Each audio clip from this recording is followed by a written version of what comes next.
Fala, mestre! Tudo beleza? Tudo bem? Tá bom o meu áudio aí pra você? Tá chegando bem. Você me ouve bem? Ouço. Eu perguntei que o meu celular tá meio doidão, mas tá funcionando. Eu tô todo descabelado aqui, eu tô no meio da passagem de som. Nada, vem com a Ó, aqui, ó, camisa. o palco aqui. Hoje é o grande dia. Ó, o mestre do som aqui, o cara que vai deixar tudo lindo, maravilhoso, o grande Vitão. Você fala de onde nesse momento? Eu tô aqui no The Wood Pub. Aqui, ele é aqui no Jardim Marizal, é Campo Limpo, né? Campo Limpo, né? Isso. Até chegar, né? Só faltou dar as coordenadas geográficas, longitude e latitude, mas não fala. Era só falar, tá no Campo Limpo. Exatamente. Bom, Dario, primeiro, obrigado por aceitar o convite. É uma honra falar contigo. Já acompanho o teu trabalho aí das redes sociais. Eu também, como um legionário que sou, então acompanho a tua carreira já faz algum tempo aí. Peraí que deu uma congelada no áudio aqui. Vamos lá. Tem uma congelada na internet aqui.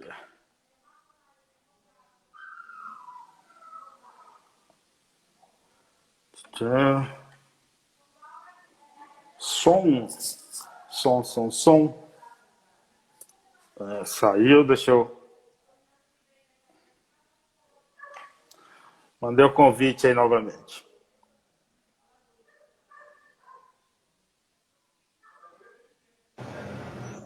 Opa, voltando. Meu amigo, desculpa, eu caí. Caiu? Caraca. Eu caí. Você machucou não, né? Olha, não, e é melhor que não, né? Porque eu já tô aí meio velho, já tô quase com 22 anos. Que bom. Agora é o seguinte, como eu ia dizendo, primeiro obriro por ter aceitado o convite de participar dessa data. Para mim é uma data que jamais será esquecida. Afinal de contas, 24 anos sem Renato Russo. Mas como é que você começa, cara, a tua vida de músico? Você vem de família de músico? Então, na verdade, assim, não é exatamente uma tradição de família ser músico, né? Mas é uma tradição de família, eu tô procurando meu fone de ouvido aqui. É uma tradição de família ouvir música. Sim. Na verdade, por parte de mãe, o meu bisavô, a galera mais velha lá, ela tinha na roça, tocava sanfona, curtia... Tinha, né? Então tem uma referência musical, porque música é música, né, cara? Claro, não interessa. Claro. Até porque eu tenho uma reverência muito grande pela música caipira, né? Sim. E não só pelas minhas origens, como também gosto realmente de fato, assim. Acho que a musicalidade do violeiro, a musicalidade do homem do campo, ela é uma musicalidade de uma pureza muito grande, né? A poesia que se desenvolve através tô pegando o fone aqui, da realidade deles, né? Realidade muitas vezes de escassez e você pegar e transformar isso em arte, transformar isso em poesia, transformar isso em música, sem nenhuma formação musical, ir lá pegar uma viola e começar a pontear ela e descobrir várias maneiras de fazer o negócio. Então, assim, isso para mim é o essencial da música, assim, sabe? Que é como eu entendo também o que eu faço. Por exemplo, como você colocou, hoje é uma data muito importante. O Renato Russo, ele é uma referência, principalmente pela forma como ele sentia as coisas, né? E como ele traduzia as coisas pra gente, da música. Mas a formação musical do Renato Russo não era uma formação musical erudita, não era uma formação que a gente entenderia como algo... E como é que ele entra na tua vida? Como é que o Renato Russo, como é que a Legião Urbana entra na tua vida? Então, do mesmo jeito que a música, né? Eu falei que em casa, quando eu era criança, os hobbies do meu pai, dos meus tios, os irmãos dele, imagina, meu avô veio de Alagoas, eles eram em 9 irmãos, então eu tinha tio pra caramba, né? E o hobby, parece uma família italiana, né? Cheio de primo pra todo lado. O hobby de todos eles era ouvir música, era ouvir rock. Então, assim, os Beatles, como quem acompanha a minha carreira sabe como eu aprecio os Beatles, o Elvis, que é a minha maior referência enquanto cantor, né? E Legião Urbana sempre estava na vitrola. Só que eu era criança e para mim não era uma coisa assim... Estava lá na vitrola, eu era criança, queria brincar, queria fazer outras coisas. Um pouquinho diferente do meu filho, que tem uma musicalidade bem mais legal que quando eu tinha a idade dele, na minha opinião. Por influência sua também, né? Tem um músico eu acho que ter instrumento musical em casa ajuda muito. Ó, gente, tem um instrumento musical. Se vocês querem que seus filhos desenvolvam, o primeiro passo é ter um instrumento musical, é ouvir música. Então, o Renato Russo, ele entra no momento onde um dia me vira a chavinha. O adolescente. Quando me virou a chavinha de adolescente, tudo aquilo que eu via enquanto criança começou a fazer um sentido muito grande. As letras.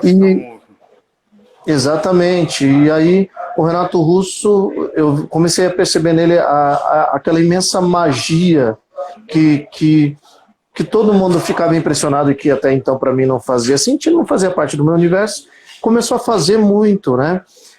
E aí, eu acho que até pouco tempo depois disso, 1 ano, 2 anos depois que a minha chave virou, ele veio a falecer, em 1996. Então, eu comecei a aprender a tocar violão e tal, e comecei a aprender as músicas da Legião, né?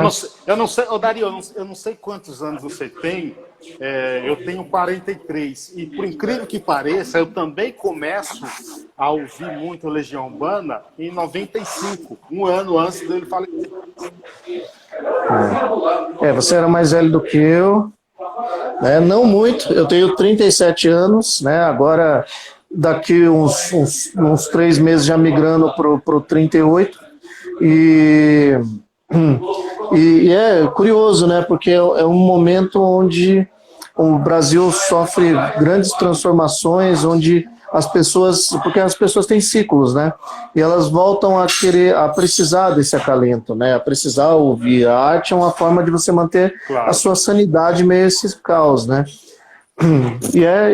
Que legal, hein? Porque é um momento muito onde talvez também porque a Legião sumiu muito, né? Ela sumiu, ela não fazia mais show, começou o Renato a ficar mais distante dos palcos e tudo mais, né? Os problemas de saúde também que foram se agravando. Agora deixa eu te perguntar uma coisa. Quando é que você começa a se tornar um músico cover de Renato? Quando é que o Dario Aron, Renato Russo, começa a se apresentar? Na verdade foi com a Monte Castelo, no princípio da Monte Castelo. A Monte Castelo é uma banda que nasceu, assim, ela enquanto cover da Legião Urbana, ela nasceu há 11 anos. Quando o Felipe Antunes, o guitarrista da Monte Castelo, ele me convida para fazer ele é muito fã da Legião, né? Ele é músico erudito e tal, só que ele lá em Pernambuco, quando ele era criança, ele ouvia muito Legião através da mãe, né? E aí ele se formou em música e tal, veio morar para São Paulo e tudo mais. Quando a gente se encontrou, foi quase sem querer. Quase sem querer. Ele falou para mim: nossa, eu sou muito fã, cara, a gente precisa voltar a trazer essa história à tona de novo para poder fazer as pessoas lembrarem da Legião Urbana, né? Uhum. E aí foi nessa que eu resisti um pouquinho, mas eu aceitei. Falei, mano, tá bom, vamos fazer, vamos assim, mas eu resisti um pouquinho, não, resisti muito. Por quê? Porque eu tinha acabado de gravar um disco autoral e eu queria seguir o conselho do Renato Russo. Eu queria fazer as minhas próprias canções, né? Mas as pessoas sentiam muita saudade do Renato. E aí, desde os primeiros shows que a gente fez, a coisa, digamos que o cerco foi se apertando, né? Aí depois eu fui convidado para fazer parte de um projeto chamado Raul e Legião em Concert. Uhum. E de uns 4 anos para cá eu também fui convidado para fazer parte de um grupo chamado Os Imortais. Os Imortais, né? Então, chegou uma hora que eu falei, não tem jeito, eu vou ter que abraçar a causa. E não que abraçar a causa me faça mal, não é isso. É que eu estava tentando seguir o conselho. Não deu. A culpa não é minha, né? Você também teve que se preocupar um pouco com os trejeitos de Renato. Você usa um óculos idêntico, né, ao que Renato, barba, esse negócio todo. Essa também foi uma coisa que você teve que trabalhar, né? Né, então isso foi uma facilidade, na verdade, porque o tipo físico é parecido. O óculos eu uso desde os 3 anos, então a única coisa é realmente, ao invés de usar um óculos de outro formato, usar desse, né? Sim. E a barba é só não fazer. Quando fazer, é só cortar aqui. Uma dica, eu vou dar um curso de como ser cover do Renato Russo, galera. Ouve. Barba. Começar pela barba, isso aí. O cabelo é ruim mesmo, então tá tudo certo. Me diz uma coisa. Você sabe que eu estava ouvindo hoje o disco A Tempestade. Esse disco foi lançado, o Livro dos Dias, foi lançado um mês antes da morte de Renato. E, por incrível que pareça, nesse disco tem as letras que eu mais gosto, entendeu? Adoro, eu acho assim. E aí depois vem Uma Outra Estação, tudo. Adoro essas letras. Póstumo, isso. Isso. Na tua opinião, assim, você consegue escolher uma música ou um disco de Renato, aquele que te marca mais? Então, a Tempestade, ele acaba marcando, que assim, eu não consigo mais, né? Assim, se a gente pegar por tema, sim, por exemplo, o disco que me marca a perda do Renato Russo, é esse disco. Claro. Porque eu lutei muito para comprar esse disco, né? Aí quando eu comprei, estava ouvindo, recebo a notícia que o Renato morreu. Então, assim, é uma coisa muito chocante. E outro disco, um disco que me marca bastante também é As Quatro Estações, o 2, vou falar a discografia toda.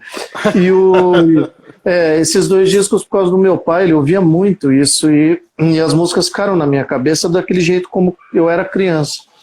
E o disco 5 é o disco que me impressiona, né? A musicalidade, a forma como eles estão livres musicalmente, sabe? Não muito preocupados em agradar os produtores, e sim em se expressar. Eu acho isso muito legal. E é no disco 5 que ele vem com uma música de 11 minutos, né? Metal contra as nuvens, né? Então, completamente fora de qualquer padrão, de qualquer música pop que se lançou no Brasil, né? Exatamente. Porque não que não tenha, o rock progressivo brasileiro é muito rico, mas é progressivo, é alternativo, entendeu? E a Legião Urbana não era uma banda alternativa, né? Pois é. Agora me diz o seguinte, você falou agora há pouco aí sobre disco autoral, talvez a Legião Urbana seja a única banda que não tem a música de outros compositores, né, na sua discografia, enquanto Legião Urbana. O que é que te chama mais atenção no Renato? Renato era um bom cantor, cantava muito bem. O cantor Renato Russo, o letrista ou aquela personalidade forte? É que você acabou de definir o Renato, então é difícil responder a sua pergunta. Né? Então, assim, o Renato, ele era um baita de um cantor, assim, fora do comum, e o mais curioso, né, a maior parte do tempo intuitivo. Um cara de profundas reflexões, de uma sensibilidade única, e um cara que sabia traduzir isso para letras, e ele não era só um tremendo cantor. Qual é o diferencial do Renato Russo para todos os cantores de rock do Brasil, compositores de rock do Brasil? Todos, para dizer a verdade, assim, que estavam em evidência na época. É a capacidade que ele tinha de compor melodias. Né? Então, assim, você conhece 1 milhão de bandas e tal, e aí você tem aquela música que gruda no teu cérebro por algum motivo. Às vezes porque a melodia ela é muito já batida, né? Uhum. Às vezes que é a forma que se usa na música popular, extremamente popular hoje em dia, né? Que é você trabalha uma harmonia básica e uma melodia que ela é completamente previsível. Então, assim, às vezes eu pego um artista ou vários, tá tocando na rádio, e aí você ouve 5 músicas, você não sabe diferenciar uma da outra. Porque é real. Aí você fala, nossa, eu não sei diferenciar. Você não sabe porque é tudo usado a mesma fórmula. E aí o que acontece com o Renato Russo é que ele buscava sempre, acho que é uma coisa muito intuitiva dele mesmo, melodias diferentes e trabalhar as melodias de forma diferente, né? Então esse é o grande lance que as pessoas não sabem, né? Porque para você saber, você precisa minimamente ter um conhecimento mínimo de música, tá? O que é uma melodia, o que é uma harmonia, né? Ele tira sarro no acústico, ele fala, para saber tocar Legião, só tocar alguns acordes. De certa forma, de certa forma ele tem razão, de certa forma, não é completamente verdade isso não. Mas por quê? Porque você vai ter grandes músicas na história da música, principalmente a música não instrumental, ou até mesmo a música instrumental, onde o que manda na música é a melodia. O que surpreende na música é como a melodia é trabalhada em cima de uma harmonia simples, né? Então, por exemplo, você vai pegar, vou fazer um improviso de jazz, vou ouvir jazz. Então eu vou ouvir um solista, né? Vou ouvir um solista de, sei lá, vai lá, trompete. O que você está ouvindo? Um cara tocando um tema, de repente baixo, bateria, às vezes piano, tocando esse tema e o trompetista improvisando em cima. O que o trompetista está fazendo? Ele está distribuindo as notas em cima daquilo. Então é isso que o Renato, assim, mal comparando, assim, ele faz legal. Não estou comparando Legião com jazz, eu estou falando assim, dando um exemplo para todo mundo entender.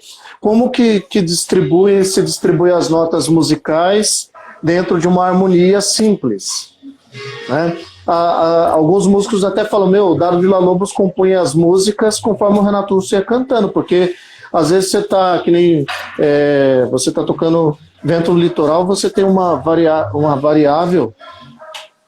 Pô, o Rafinha acendeu a luz aqui, ó, o Rafinha, responsável pela casa hoje, meu velho amigo. E aí, beleza? Vestindo a camiseta do Projeto Superação, que a Monte Castelo apoia também. Que legal. E hoje eu tô aqui na casa, tô aqui no camarim da casa. The Wood Pub, venham pra cá, que aqui vai ser maravilhoso. Hoje é a apresentação intimista. Às 8 da noite? Exatamente, às 8 da noite. E hoje é presente da casa para o público. Porque hoje a pessoa vai vir, ela vai pagar R$20 para entrar, mas ela vai consumir os R$20 que ela pagar. Boa, legal, isso né? é boa. Quando você vê, por exemplo, música como Que País é Este, composta em 1979, atualíssimo, esse também era um grande mérito de Renato, né?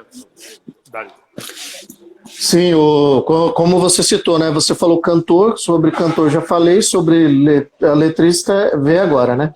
Então, assim, um cara que trabalha muito bem os temas. Então, como escrever uma música sem você ser, primeiro, ficar escolhendo lugar comum, frases feitas, e sem você agredir uma pessoa. Ali ele não está... quando ele fala, a melhor frase que eu considero nessa música ninguém respeita a Constituição, mas todos acreditam no futuro da nação.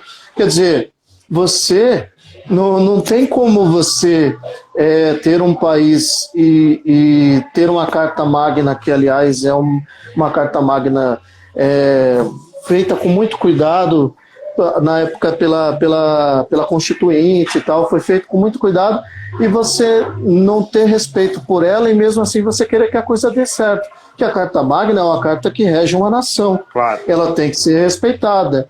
Ela é a única coisa que que você vai respeitar de qualquer jeito, entendeu? Então, se você não é que nem aquele cara que passa no alagamento, xinga a prefeitura, xinga todo mundo, mas ele que jogou o lixo e entupiu tudo, né? Jogou então, a garrafa PET lá, né? Aí o que ele critica com isso? A atitude a hipocrisia, das pessoas, né? Então não sejamos hipócritas, né? Vamos primeiro admitir, reconhecer os nossos problemas, os nossos erros, entender que os nossos erros, eles são enraizados e nós precisamos ser autocríticos para poder perceber isso que a gente não percebe, cara. Eu já vi isso em muita gente, de eu chegar para a pessoa e falar, mano, você não tá vendo que você tá fazendo uma besteira aí? Aí a pessoa olha, besteira? Por quê? Fala, mano, você né, você tá agindo de uma forma que, nossa, aí a pessoa dá aquele, né, ela se liga, nossa, é verdade, eu nunca tinha... Então existe muito isso na gente. A gente precisa parar de naturalizar as atitudes piores que a gente tem, né, e começar a trabalhar. E essa música fala sobre isso. Claro. Quando ele pergunta que país é esse, é claro que é uma pergunta retórica, ele quer tratar justamente disso, de você olha você para você mesmo. Por isso que eu também não concordo quando as pessoas ficam gritando palavrão no meio da música. Não que eu seja moralista, eu não sou moralista, mas assim, por quê? Porque você está falando de você mesmo. E se eu sou brasileiro e eu quero um Brasil melhor, e se eu trabalho para isso, com as minhas convicções, com todas as coisas que eu sou, que eu penso e que eu quero, eu não vou ficar eu mesmo me xingando, entendeu? Sim, verdade. Agora, já que você falou no público, eu fiz essa mesma pergunta pro Valério Araújo, né? Que lembra muito o Cazuza, cara, gente fina pra caramba. Com quem eu trabalho, né? Isso, Os Imortais. Sim. Isso, exatamente. Você também tem essa questão da aparência física, né? O óculos lembra muito, nos traz. Como é que você sente, cara, o público? O que você observa quando você está num show, interpretando uma música, incorporando ali? Você consegue identificar no público ali como se estivesse sentindo, não estou tratando, claro, de temas espirituais nem religiosos, mas uma sensação de quem não viu o Renato e você está ali representando? Sim, sim. Isso acontece com muita frequência, né? Eu acho que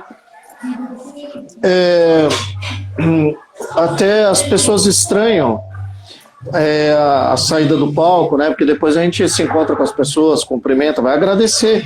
Claro. Porque o cara saiu da casa dele e foi lá assistir o show, poxa, obrigado, né? Uhum. Demais. E as pessoas, nossa, mas como você lida com essa questão? Mas, cara, o Renato é o Renato. Inclusive o Renato já se foi. Nós somos, no meu caso, eu sou uma mistura de ator com cantor e músico. Né? O meu papel que eu assumi quando me propuseram foi que eu fizesse alguma maneira de trazer o Renato para o palco de novo. Então é isso, pronto, acabou. Né? A memória, né, do Renato.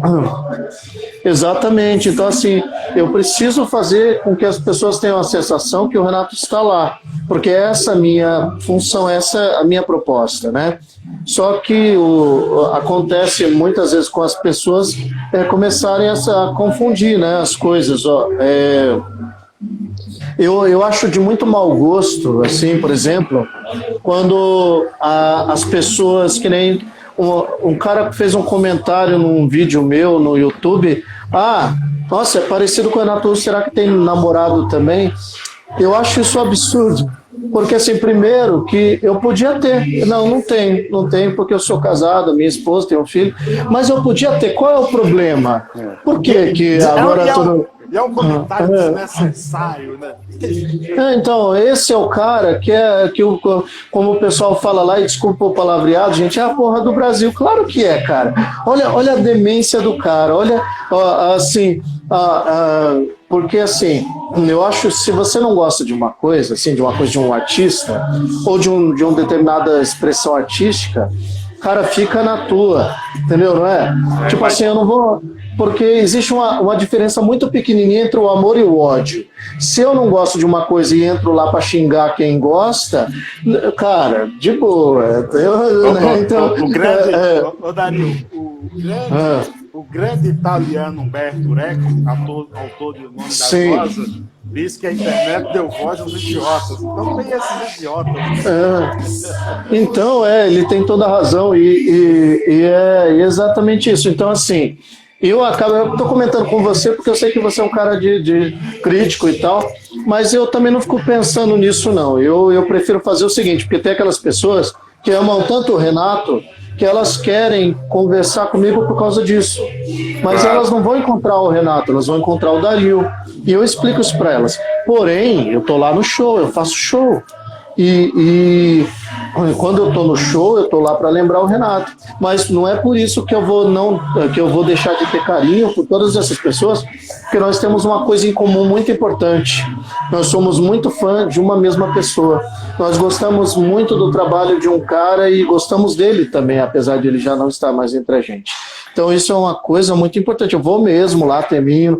Às vezes o show é muito grande, a gente se organiza para receber as pessoas, tirar foto principalmente com as crianças e quem é mais velho que viveu esse momento, né? E agora me diz uma coisa, você, nos teus shows, o repertório é só música da Legião Urbana ou porque você canta muito bem inglês, já te vi você cantando Elvis, tudo, você também dá uma passagem pelas músicas de Renato em inglês, o italiano? Sim, inclusive hoje vai ter. Legal. Legal. Qual o melhor lugar que você já tocou? Aquele lugar que te marcou? Qual foi, senhor? Puxa, é tão difícil de dizer. Eu não sei te dizer. Assim, a gente passou por tantos, são 11 anos, passou por tantos palcos, mas eu acho que o mais memorável de todos eles na nossa carreira, assim, foi no lançamento do site oficial do Renato Russo, que a gente foi convidado pelo Filhos da Revolução e o Juliano Manfredini também estava lá, que é o filho do Renato. Sim. E foi um momento que eu encontrei ele, nós nos encontramos lá e batemos um papo. E ele foi extremamente receptivo com a gente, comigo, e eu achei aquilo muito bonito, né? Receber. Eu simplesmente, o meu trabalho é manter a memória do pai dele, cara, e ele me tratou com muito carinho, e ele considerou isso uma coisa boa, e é isso que a gente quer. Você sabe que a primeira pessoa que me falou de você é um amigo comum da gente, que é o James Santana.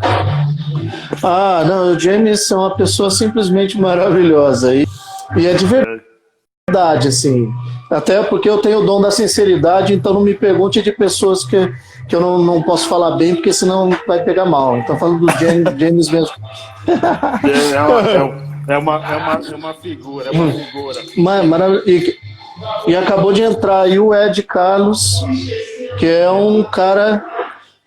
O Ed, ele é um velho amigo e ele é um cara que representa o rock pra caramba. Apesar de ele ficar lá, ele tem um violão e ficar tentando tocar o violão e ele não ter coragem de tocar na frente dos outros, ele tá em todos os shows, sabe? Ele faz aquilo que se todo mundo que gosta de rock fizesse, o rock estaria mais forte. Ele vai nos shows, ele divulga, ele faz vídeo, ele curte as coisas, não custa nada, mano, e a galera não faz. Aí eu fico vendo o pessoal falando, mas o rock não tem mais show de rock nos lugares. Cara, na pandemia não tinha mesmo, mas antes não tinha, né? Tá caindo e não sei o quê. Eu falo, mano, você só fica dentro de casa querendo assistir novela, em vez de assistir as bandas de rock e ficar reclamando que não tem mais show de rock. Vai lá prestigiar. Aí não dá, né? E o Ed é exatamente o oposto disso. Ele tá em tudo, ele vai, ele divulga, ele compartilha, sem medo de ser feliz. Se você fosse o compositor Renato Russo por um dia, 5 músicas dele que você gostaria de ter escrevido? Eu acho que Metal contra as Nuvens é uma coisa fantástica. Eu fico ouvindo aquilo e falo, meu, que lindo, que maravilhoso. Acho que outra que eu acho incrível desde criança é Monte Castelo. Deixa eu ver, 5, né? Você falou 5, é difícil escolher assim, cara. Outra música que eu acho magnífica é Por Enquanto. 3, vamos lá, deixa eu ver. Outra música que eu fico impressionado é Leila. E uma música lá do B chama Lá Mais Onde U. Aquilo é incrível. Eu sou fã também de André Adori, acho sensacional. Nossa, então a lista tem que ter 60 músicas. Tem 60. Ô, Dario, então fala aí, que hora vai ser teu show aí? Vai ser às 8 horas, gente. Aqui eu tô no The Wood. O The Wood tem uma baita estrutura. O lugar não é grande, é um pub, mas ele é aberto. Então nós estamos no meio da pandemia. A pandemia não acabou, gente. Então, assim, cuidado, apesar de tudo, cuidado. Aqui, né, o álcool, máscara, aquela coisa, mas o ambiente já é mais tranquilo. A gente consegue se organizar. Eu não consigo usar máscara para cantar, né, cara? Então claro. não dá. Você vai se caracterizar também, né, um pouco. Né? Vai ficar uma coisa meio esdrúxula. Mas a ideia é que todo mundo curta. O Ed vem aqui hoje, por exemplo. O James não, que o James vai tocar lá no Divino, lá no Embu. Venham para cá porque vai ser muito legal. É uma apresentação intimista. Eu preparei uma coisa, voz, violão e piano. É uma coisa bem que assim. E agora, terminando aqui, eu vou voltar para a passagem de som. Deixa eu ver, tem uns comentários. Deixa eu mandar um abraço aqui. Viviane, isso, a Viviane. A Viviane é uma pessoa muito especial. Numa live, ela me pediu uma música e era pro Daniel, o filhote dela, que se foi, infelizmente, num acidente. Era uma criança muito fã de Legião Urbana. A criança já estava lá perto de ser adolescente. Mas Viviane, de novo, hein? O Daniel tá feliz lá em cima. Ele foi para onde ele veio. Ele voltou para de onde ele veio. Meu Deus, tá difícil. Eu sei, o meu filhotinho tem 7 anos. É uma pessoa que eu amo assim, mais do que tudo nesse mundo, e mamães são pessoas muito especiais, então, puxa, eu me sinto até assim, meio assim de falar dessas coisas, mas eu quero agradecer pelo carinho, você tá vendo? O carinho que a gente tem. Eu quero agradecer o teu carinho, o teu convite, o teu cuidado em fazer isso hoje. O dia de hoje é muito especial. Para todos nós. Tanto que eu tô com a camisa aqui, ó. Tá ótimo. Mas e aí, você não vem hoje, não? Cara, não, sabe onde eu tô agora, cara? Hoje eu até saí de casa, velho. Eu tô com a família aqui em Budapeste, cara. Entendeu? Então, assim, do lado, mano. Mas assim, eu vou ficar te devendo um show, eu acompanho as coisas das redes sociais e prometo em breve ir no show teu, tá? Gostaria de te agradecer por ter disponibilizado esse tempo também. Eu que agradeço demais. E aí eu vou voltar lá e me preparar para o show. Você fica bem aí, descanse. Já que você não vem no show, trate de descansar, tomar muita cerveja por mim. Tá obrigado, Dario. Bom show aí. Obrigado, cara. Viva, Renato. Obrigado, até. Valeu, um abraço. Tchau, tchau. Obrigado a todos. Abração, tchau. Até a próxima. Renato Russo sempre. Tchau, tchau.